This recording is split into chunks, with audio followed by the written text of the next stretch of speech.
Hello, my name is Charity Gray, and on my 12th birthday, my stepfather drove me into the mountains, told me to survive, then left me to die. No food, no warning, no goodbye, just a crooked cabin, a bag in the snow, and a silence so sharp it almost cut my name in half. This is not a sob story. It's a testimony, because I didn't disappear.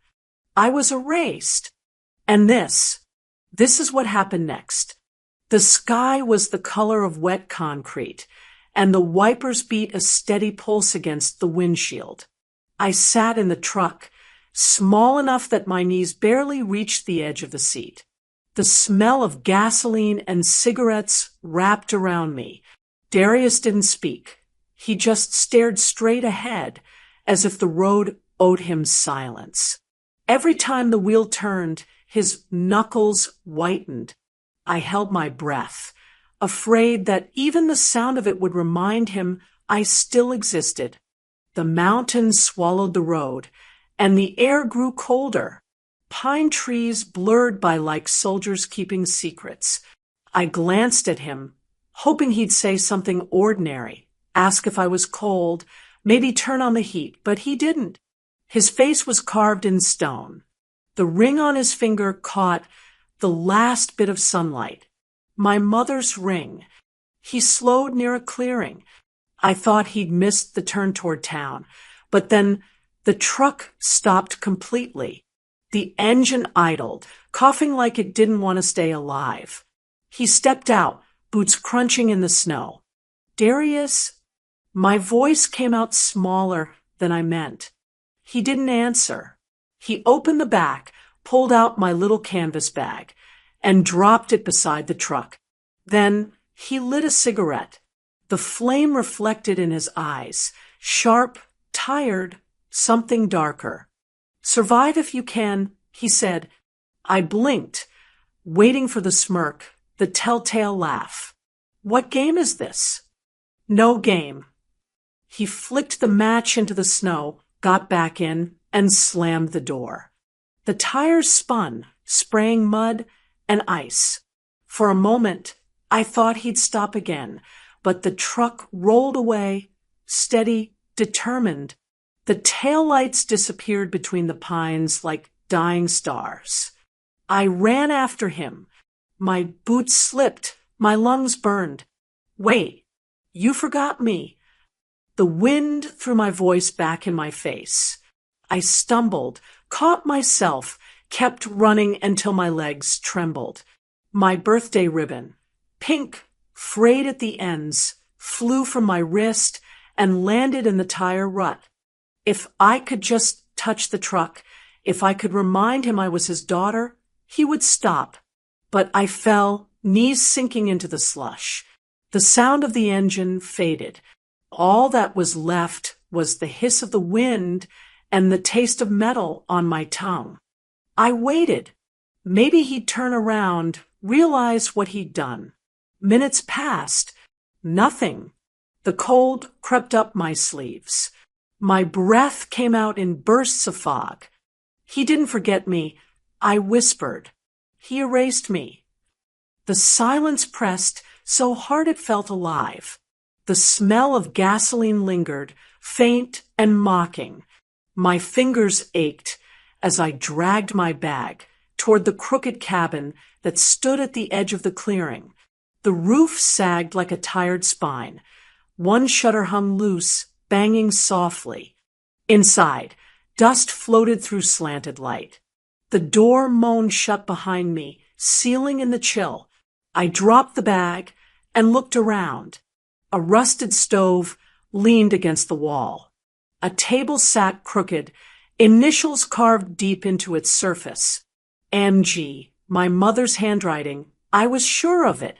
She told me once she used to come up here, before I was born. The floor was dirt. The air smelled of damp wood and something older, something forgotten. I found a broken candle on a shelf, its wick stiff with age. I set it on the table, though I had no way to light it. The last orange streak of daylight slipped through the cracked roof, catching the dust in a slow dance. I stood in it until the color faded and the shadows won.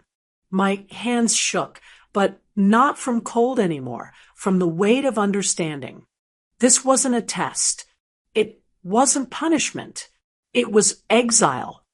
I pressed my palms against my ears, wishing the world would rewind just 5 minutes back to the moment before the sentence was spoken. But time is cruel.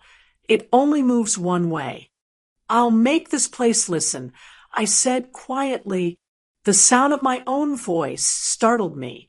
It was the first time I'd heard it without fear. Outside, the truck's echo lingered for one last heartbeat, then vanished into the mountains. The stillness that followed was heavier than any scream.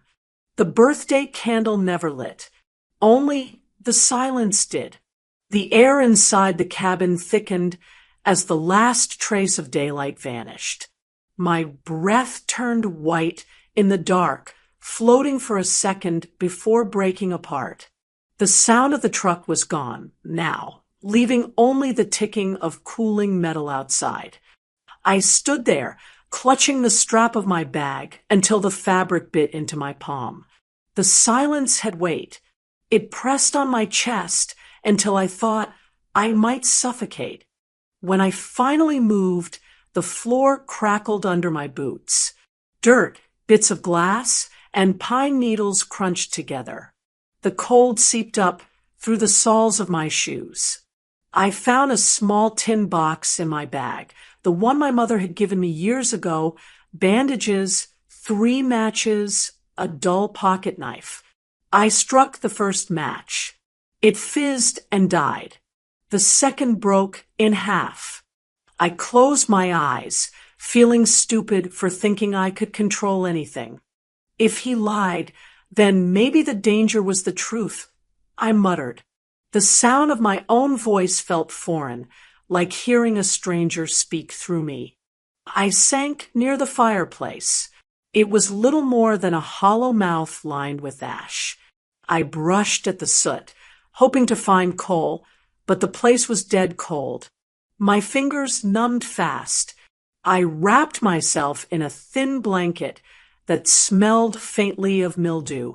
Every noise outside made me flinch, the snap of a branch, the distant howl of something wild. Hunger gnawed louder than fear, but I knew what would happen if I left. I whispered into the emptiness. "I won't cry. If I cry, it'll mean I'm alone for real." I bit my lip until the taste of metal filled my mouth. Crying wouldn't help. It never had. A creak came from the far corner. My heart jumped. I crawled toward it, my candle stub barely lighting the space. A drawer half buried under debris caught my eye. I pulled it open. Inside lay a bundle of cloth tied with old ribbon. The fabric was soft, worn smooth by time.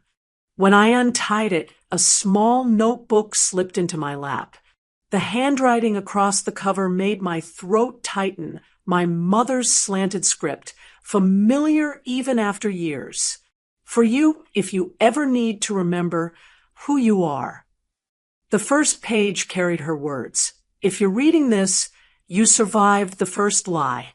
The match trembled in my hand as I lit the candle. The flame wavered, catching her words in gold. I felt warmth spread across my face, and something inside me cracked, not from sorrow, but from recognition. She had been here. She had known this place might become my prison. On the next page, her ink had bled from tears or rain. This place held pieces of me. Now it holds you. Breathe, baby girl. I ran my fingertips over the letters. It felt like touching her voice. I wanted to believe she could hear me through it. "I'm here," I whispered. I made it. The candle hissed. I moved it closer, warming my hands. The flame painted the walls in trembling light. I looked around at the broken furniture, the torn curtain, the roof patched with shadows. "Don't worry," I told the cabin, my voice steadier. "I'll take care of you." The words hung between us like a promise. My mother once said homes didn't die if you spoke to them kindly. Maybe she'd been right. I opened the notebook again and flipped to the back where blank pages waited. The pencil stub inside still worked. My fingers shook as I wrote my first sentence. Rule 1, no crying. Only light. The words looked small against the emptiness, but they felt like a heartbeat.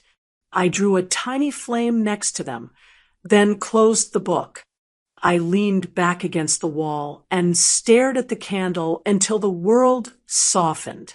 The wax dripped slow and steady, a quiet metronome keeping time with my breathing.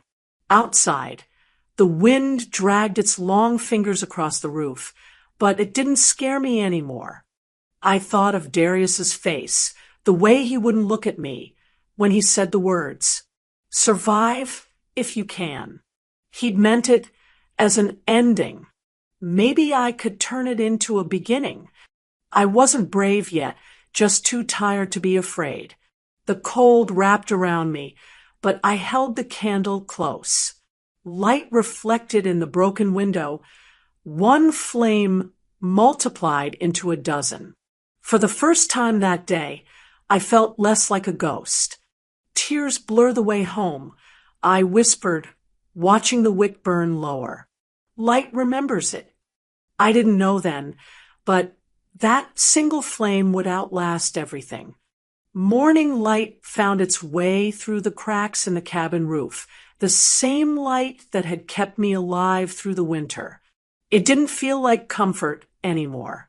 It felt like a reminder that time moved even when I didn't. By spring, my candle had burned down to a stub, and so had my strength. I packed what little I had, my mother's notebook, the ribbon, the last crust of bread, and followed the dirt path downhill until the forest thinned and the sound of engines returned. A volunteer from a church group spotted me near a gas station. She said her name was Ruth, asked too many questions, and handed me a sandwich before I could answer one. "We'll figure out where you belong, sweetheart," she said. I wanted to tell her I already knew where I belonged, but it wasn't a place anyone wanted to claim. The drive into town made my stomach twist. 6 months was long enough for everything to look new and wrong. The streets seemed cleaner, brighter. People moved as if the world had always been kind to them. I watched out the window, afraid to blink in case this new life shut me out again. Ruth parked in front of the house I used to call home. The curtains were different, white, not blue. A wreath hung on the door, too cheerful. My pulse thudded in my ears as I climbed the steps. She knocked twice. Footsteps, then silence. I thought I saw movement behind the glass. "Ilara," I whispered. Through the window I saw her, sitting at the kitchen table, laughing at something on her phone. Darius poured coffee. My breath hitched. The mug he held was the one I'd painted for my mother's birthday, the one that said "Best Mom Ever." Ruth knocked again. The laughter stopped.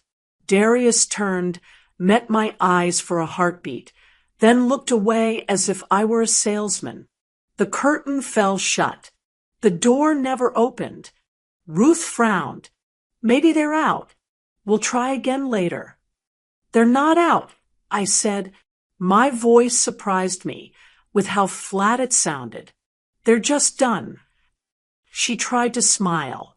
"Let's get you cleaned up and we'll check the records. We'll sort this out." At the county office, fluorescent lights buzzed overhead. The air smelled of ink and dust. A clerk in glasses sat behind a screen, typing faster than she looked up. "Name: Charity Gray." She typed, waited, typed again. Could you spell it?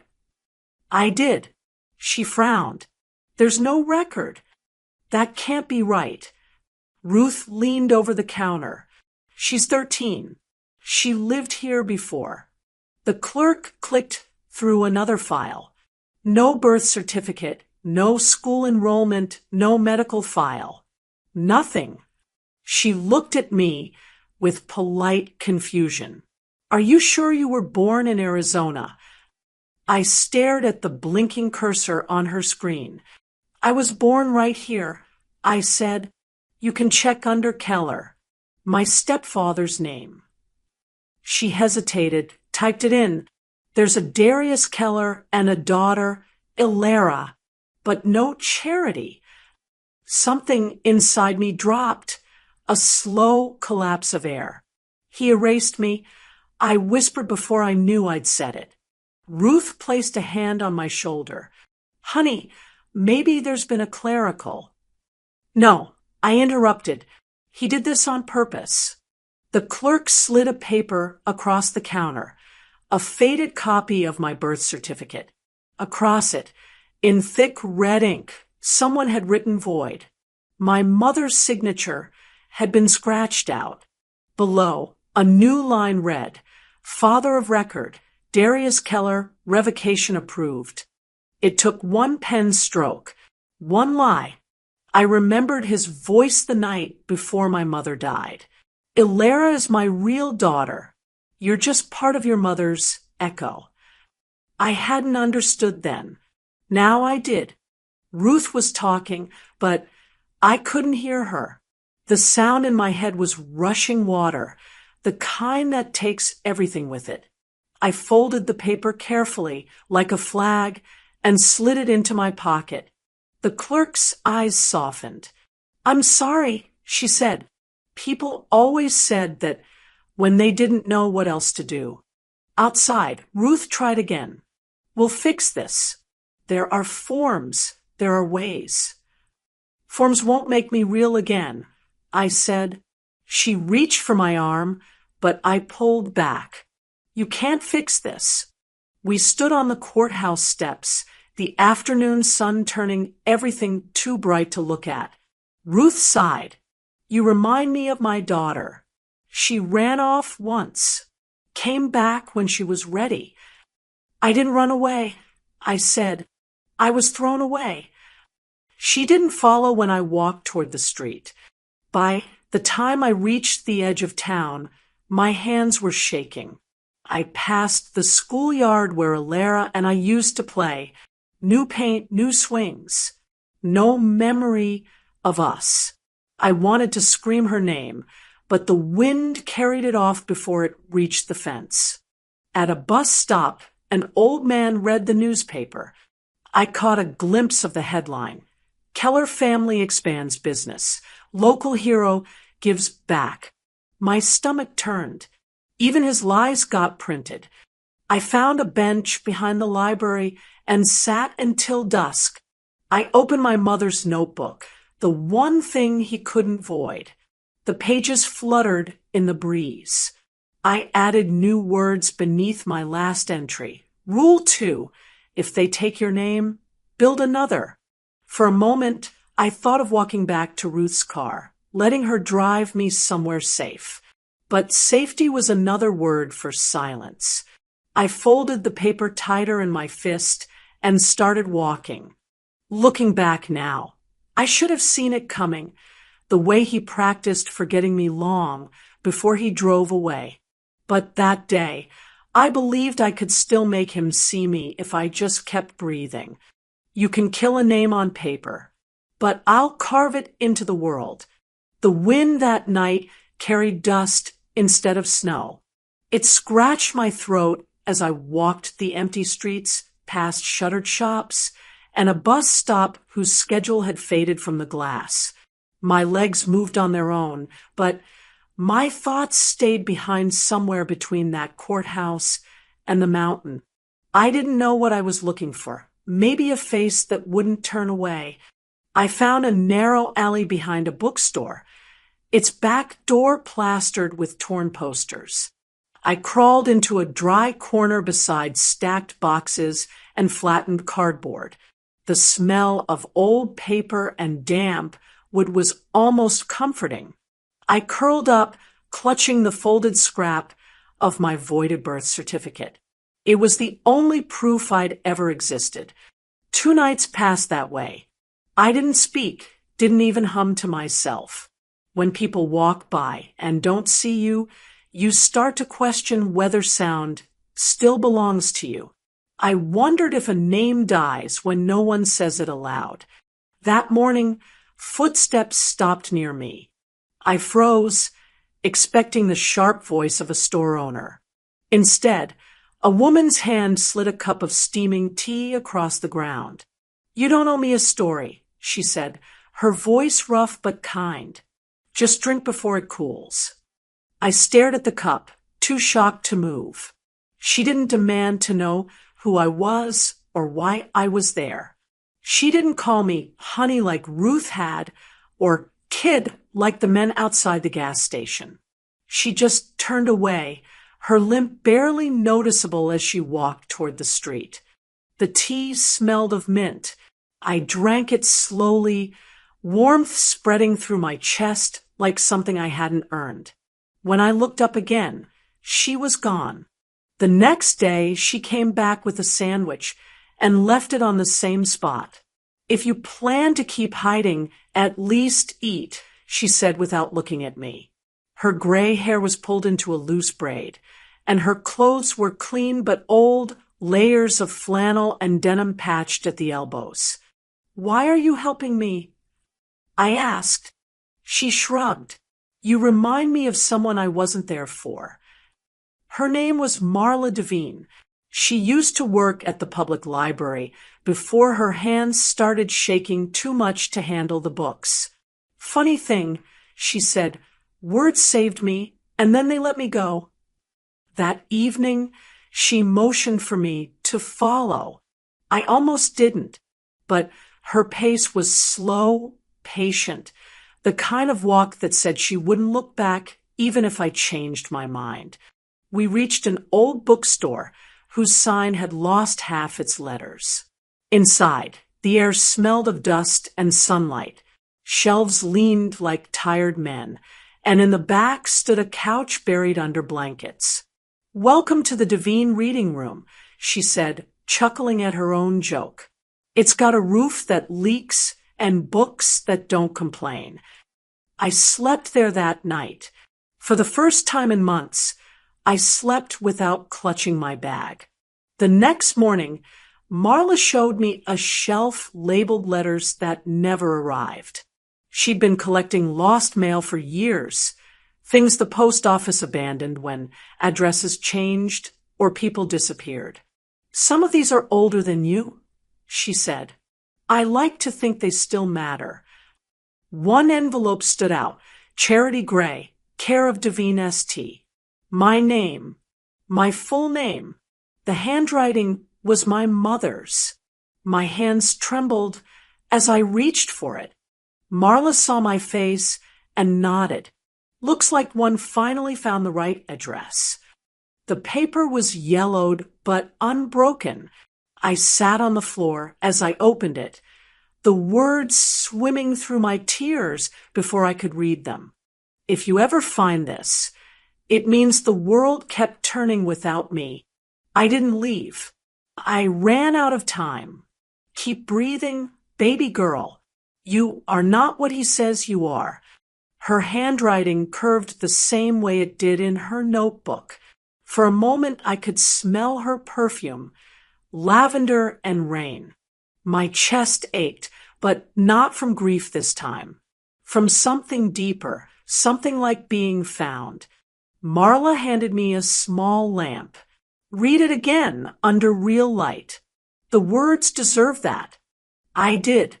The bulb flickered, catching every loop of ink, every unfinished thought. My mother hadn't abandoned me. She had been erased, too. "You didn't leave," I whispered. "You were taken. So was I." Marla sat beside me, silent. After a while she said, "People think leaving is a single act, but sometimes it's a chain that starts with one person walking away and ends with someone else disappearing." I folded the letter and slipped it into my shirt pocket. "I'm staying," I said softly, "until I can stand on my own." Marla smiled, lines deepening around her eyes. "Good, but standing doesn't mean forgetting how to sit. Rest when you need to." We spent that afternoon cleaning the front room. She showed me how to dust without coughing, how to shake out rugs without sending clouds into the air. She hummed while she worked, old gospel songs, half remembered. I found myself humming with her. At sunset, we shared soup heated on a camping stove. She told me about her daughter, the one who stopped writing years ago. "Guess I kept waiting for her letter," she said. "Now I just collect everyone else's." I thought about my mother's words. Keep breathing. I was still doing that, and somehow it counted as proof of life. Later that night, as the lamp cast soft halos on the walls, I opened my notebook and wrote beneath the old rule, Rule 3, stay until you can stand. Marla watched from her chair. "Making new commandments, are you?" "Just rules for living."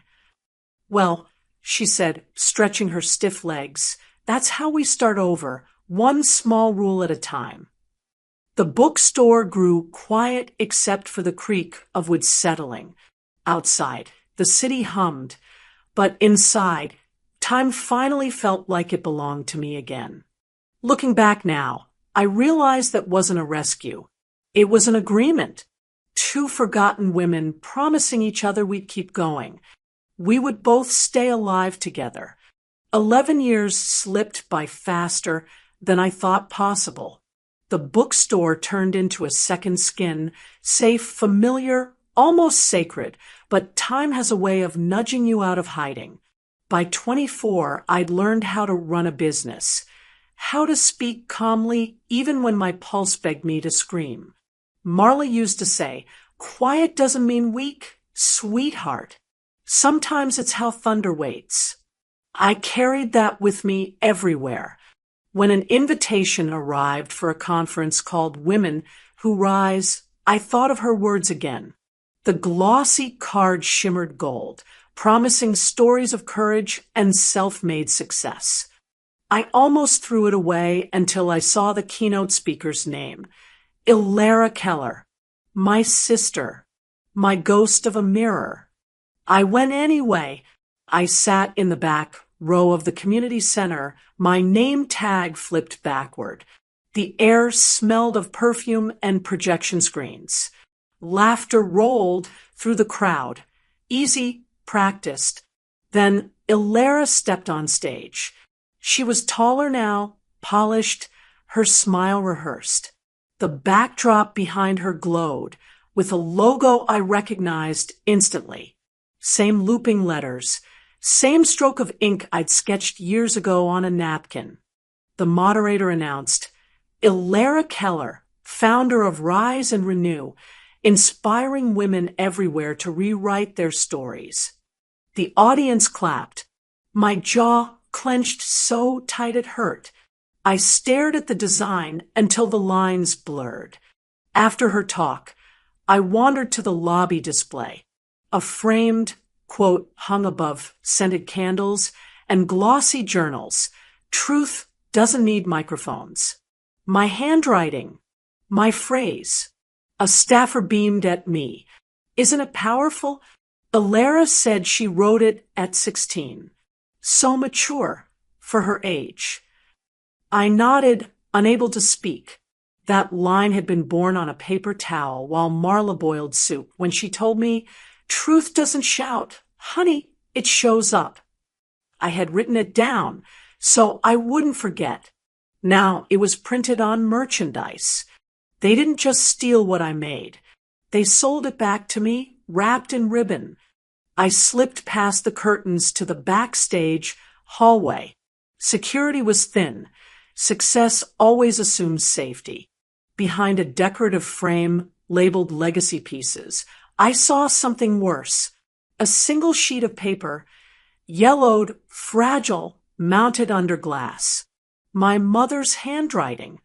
Her ink blot still there like a fingerprint. The tag read, Elara Keller's original journal entry, foundation for her brand. My stomach turned. Someone had dug through my mother's belongings, stolen a page from her notebook, the one I'd hidden in the bookstore years ago, and twisted her grief into marketing. Elara! I called. She turned, startled but not ashamed. Charity? Wow, you look grown up. Where did you get that? I pointed to the frame. Her smile faltered. People donated things. I just curated. You found what I buried and called it inspiration. I made it beautiful, she snapped. You left it to rot.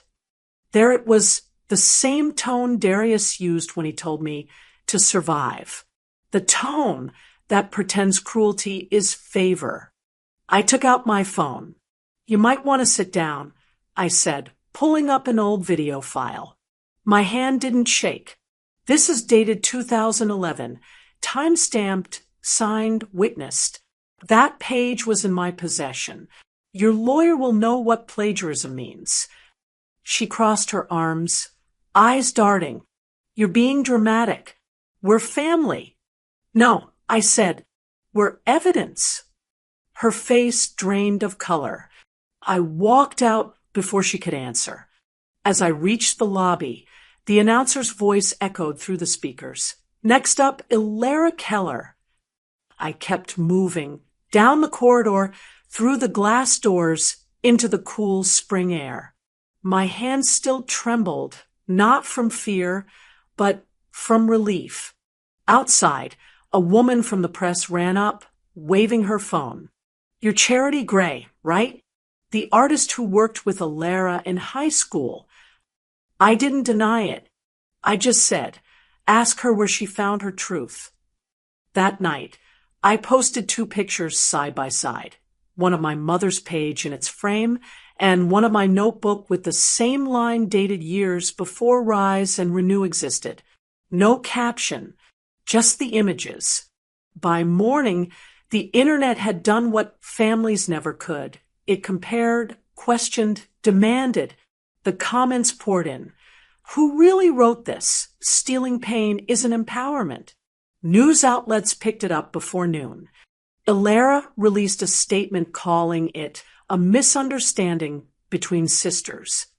Darius stayed quiet. Silence was his only language left.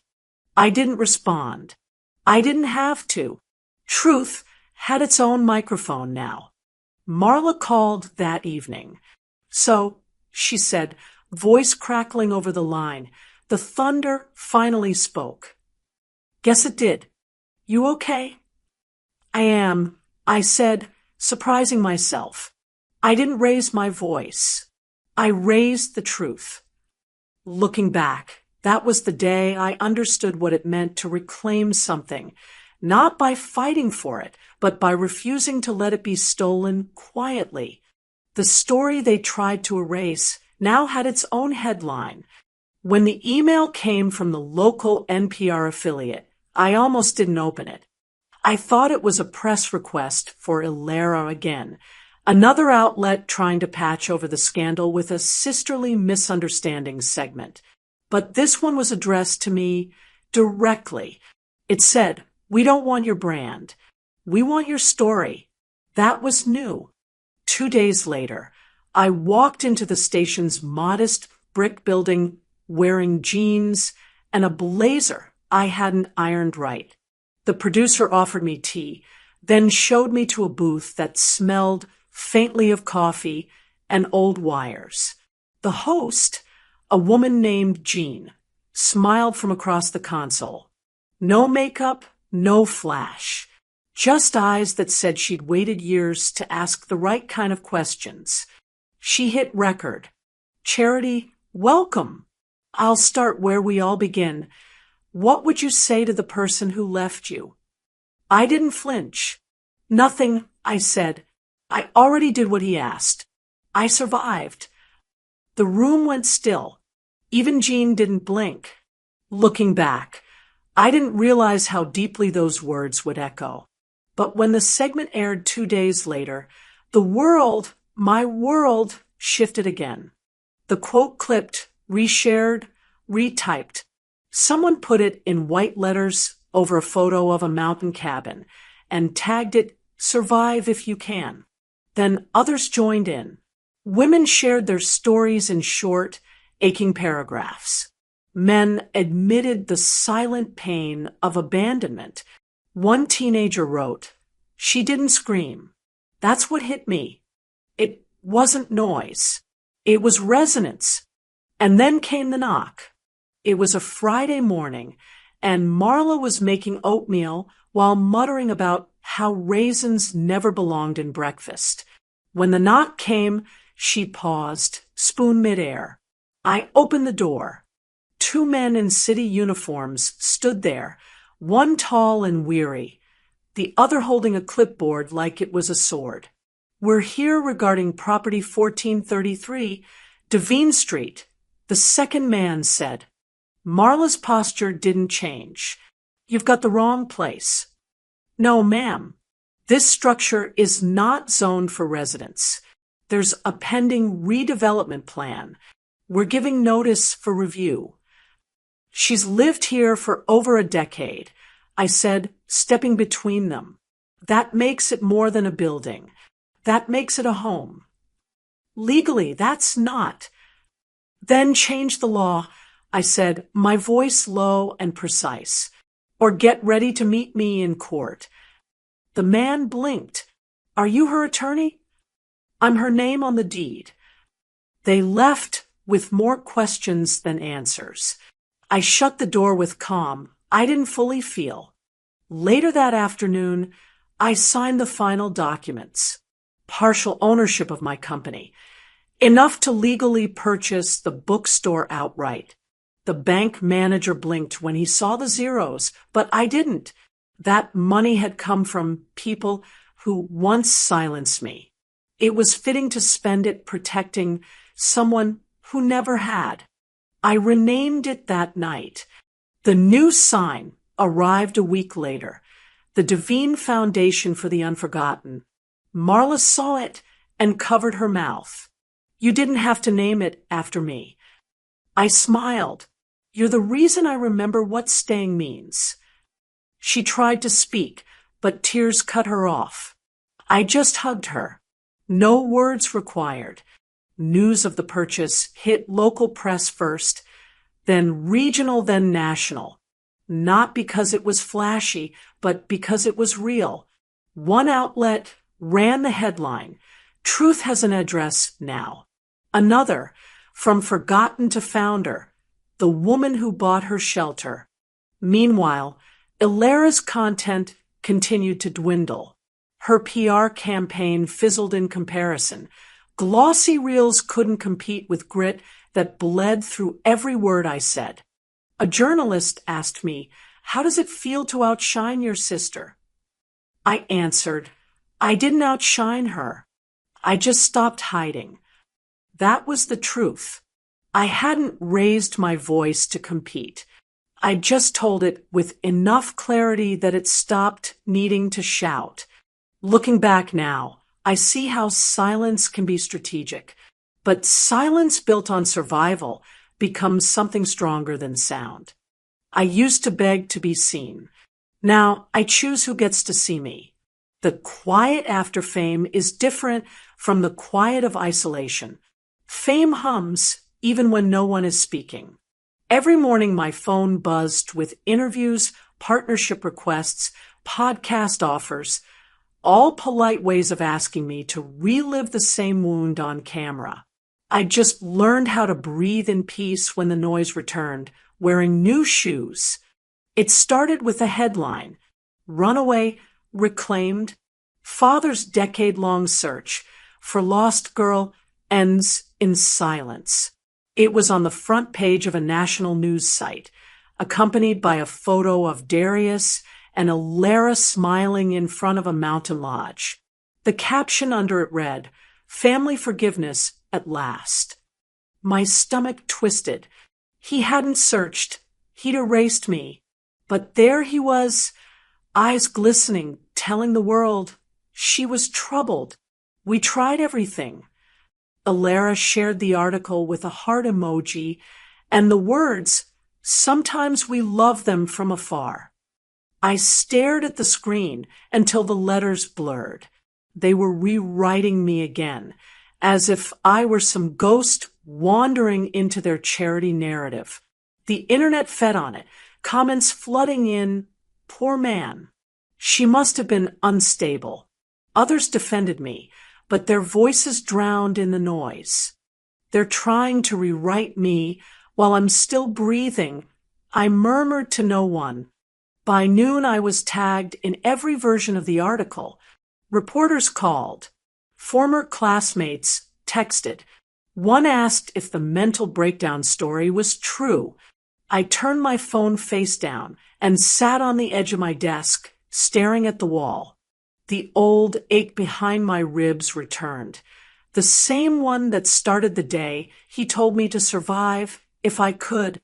The next morning, a small padded envelope waited on my office doorstep. No return address. Inside was a USB stick and a note that said, "For when you're ready to end the lies." I hesitated, then plugged it in. The screen filled with snowy footage, a dashboard camera pointing at a mountain road buried in white. A truck idled. Darius stepped out, younger but unmistakable.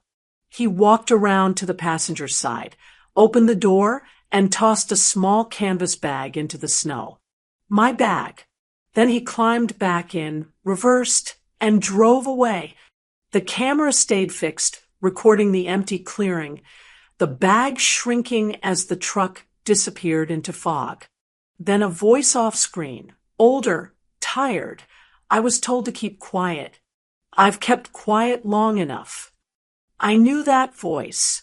Raymond Ellis, the driver who'd worked for my family for years.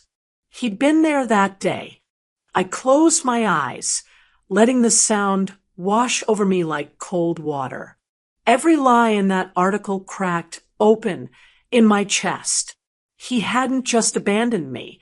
He'd made sure the world thought I ran away. I uploaded the clip. No caption, no context, just 3 words. I didn't run away. Within an hour, it spread like wildfire. People paused mid-scroll, watched, shared. By evening, the phrase trended. I was erased. The narrative flipped. Comment sections filled with disbelief, rage, apologies from strangers. Lara deleted her post. Darius stopped answering calls. The network that printed the article issued a correction wrapped in vague regret. New evidence contradicts earlier reports. For the first time, I didn't feel relief. I felt something heavier, clarity, the kind that makes your pulse slow because there's nothing left to prove. That night, I went live on my own page. No makeup, no lighting crew, just me and the hum of my desk lamp. Good evening, I began, my voice steady. Some of you saw the video today. Some of you probably don't know what to believe. I just want to say this. The truth didn't change. It just waited for someone brave enough to carry it out loud. I reached for 2 documents I'd placed side by side.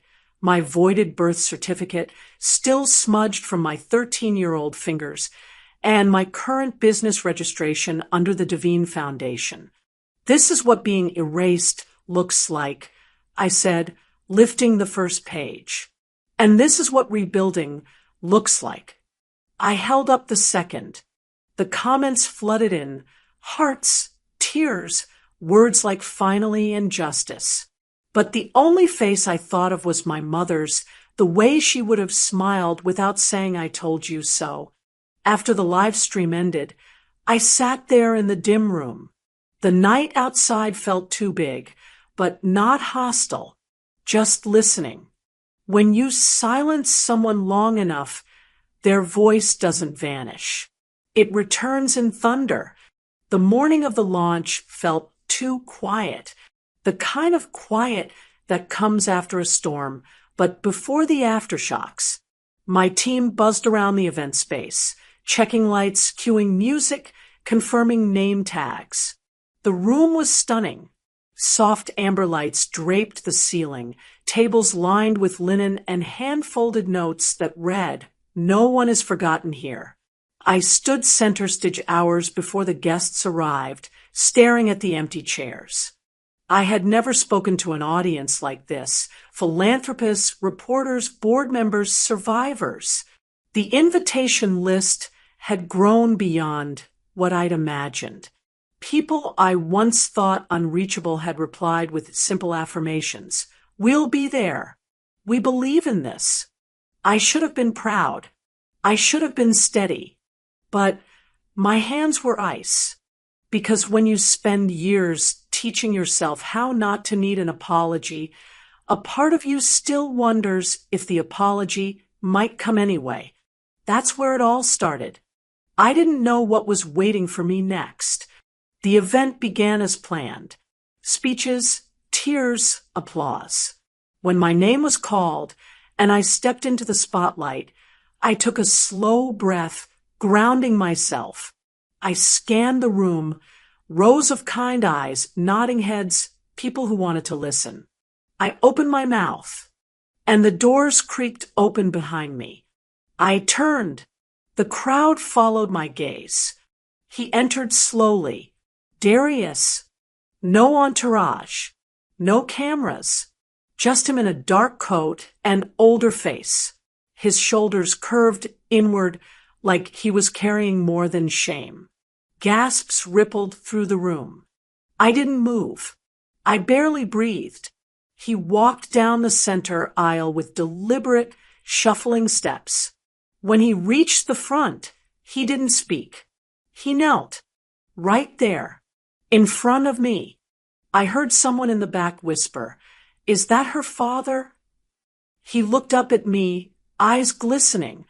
I was wrong, he said softly, voice cracking. I thought strength was silence. But you... I didn't let him finish. "You taught me how to survive," I said, "not how to love." He flinched. I stepped past him without offering a hand. The microphone welcomed me like it had been waiting years. Looking back now, I realize I didn't need him to get up. I just needed to walk on. Backstage, Ilara appeared like a shadow in motion. Her heels clicked fast across the floor. "I didn't know he'd do that," she said, breathless. "I swear I was just trying to keep the family from falling apart." I tilted my head, steady. "You kept the version that made you the hero." Tears brimmed in her eyes. Not crocodile tears this time. Real ones, thick and heavy. I just wanted peace. "You made peace with the lie," I said. "I made peace with the truth." She cried then, silent sobs, arms wrapped around herself like she had nothing left to grip. I didn't hate her. That was the surprise. Forgiveness doesn't always need a handshake. Sometimes it's just letting someone walk out of your story without dragging them back in. After the last guest left, I sat alone on the side of the stage, legs dangling. My heels pinched, my throat ached, and I felt the weight of the entire day settle in my spine. Marla appeared beside me, like she always did, without fanfare, just presence. "I almost canceled this," I said, voice low, almost let it all swallow me again. She didn't respond right away. She placed a hand over mine, warm and worn. "You didn't fall apart," she said. "You just made room for healing." I closed my eyes. For once, I believed it. The moonlight spilled in through the window above us. It didn't feel cold. He knelt. I didn't rise to meet him. I had already risen. Snow had begun to fall again, soft as breath against the glass. From the second floor of the outreach center, I watched it cover the sidewalks, rooftops, even the crooked sign outside that read Devine Foundation for the Unforgotten. I sipped warm cider from the mug Marla insisted we keep full during winter weeks, and with my index finger, I traced my name into the frost at the edge of the window pane. Charity. For the first time, it stayed. I let the letters sit there, fog gathering around the edges like a frame. Outside, the town kept moving, buses trudging through slush, gloves tapping on phone screens, laughter rising from children who didn't know the cold could ever mean danger. I had once believed silence was safety. Now, peace didn't mean silence. It meant no longer being hunted by the absence of sound. That's where it all started. I didn't know what was waiting for me next. A soft knock, too polite for an adult. I turned. A girl peeked in, face half hidden behind the doorframe. She had the kind of quiet that wasn't shyness, but memory. "Hi," she whispered. "Are you the one who survived the mountain?" I blinked, then nodded. That's what they say. She stepped in, her winter coat swallowing her frame. I was in the basement. It's like a mountain, too. Cold, dark. No one opened the door for a long time. My heart didn't break. It tightened into something clearer, recognition. I nodded toward the couch. She sat beside me, like we'd known each other longer than one sentence. 7, maybe 8. Her name was Amari. We didn't fill the room with stories. There was no need. That's when I noticed the ribbon around my wrist. Faded pink, frayed at the edge. I had kept it all these years. The last thing left from my 12th birthday. The one he left me with. I unknotted it slowly. This, I said, holding it out, kept me tied to someone who didn't stay. But maybe it can remind you that you're still here. And that matters more. Amari looked at it for a long second before reaching out. She tied it onto her backpack strap with careful fingers. "I won't lose it," she promised. "I know." The air between us warmed with something wordless. We didn't need to explain that survival sometimes looked like a backpack and silence, or that strength came in layers of coats, and eye contact held just long enough. After she left, I pulled out my mother's old notebook. The paper smelled like time. I opened to a blank page, the lines uneven from age, the corners still curled where rain once tried to smudge it out. I picked up my pen and wrote. I made it, and I made space for others. Maybe that's what survival really is. I paused, let the words settle. Then I added the truth I hadn't known how to say before. I wasn't just the girl they left. I became the woman who opened the door. That's where it all started. I didn't know what was waiting for me next. Hours passed, the outreach center filled with laughter from kids making snow angels outside. Marla wandered into my office holding a bowl of popcorn she had no intention of sharing. She read the journal silently. When she looked up, her eyes were glassy, but not sad, just full. The way gratitude sometimes wears the same coat as grief. "Guess that ribbon finally found its new home," she said. I nodded. Healing doesn't erase the shadow. It just teaches you how to walk beside it. Outside, Amari was chasing another girl across the icy sidewalk. She stumbled but laughed. The ribbon bounced behind her like a banner. I smiled, but I still felt the echo in my chest. The place where names get rewritten, where memory gets quiet before it returns louder than before. This time, the door was open, and I was the one holding it. Some doors don't slam shut. They fade quietly until you realize you were never meant to stay behind them. But here's the truth. Surviving isn't just staying alive. It's choosing to live wide open, even after they try to write you out. Have you ever had to rebuild your story from nothing? Tell me in the comments. I read every one. And if this story found a part of you that still remembers how to rise, subscribe. There's more where this came from.